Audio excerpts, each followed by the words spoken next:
What's going on, ladies and gentlemen? Tony Blackmon here with Paramount Property Investments.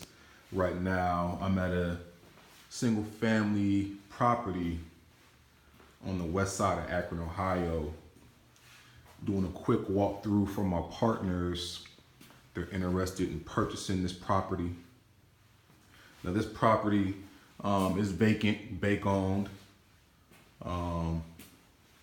Now, this property is going to be sold through an auction. And I just wanted to drop in and let you guys know that if you're going to be purchasing a property through auction, you have to be aware of how auctions work.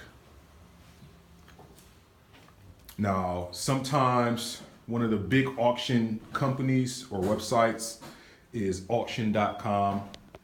And generally, they charge a 5% buyer's premium at closing.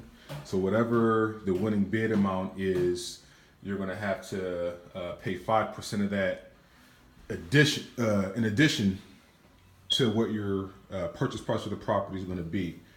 And then a lot of times you're going to have to pay earnest money, which is 5% of the winning bid, or at least $1,000. So just realize how those things work. You're going to have the cash right when you win the bid.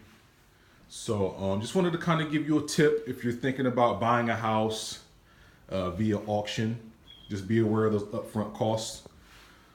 So that's all I'm going to leave you guys with for today. If you have any other questions regarding real estate, buying, selling, or investing, just give me a call, 330-685-2220, or just visit the website, www.investparamount.com. And please like, share, and subscribe if you like this content. We appreciate it. Have a great day.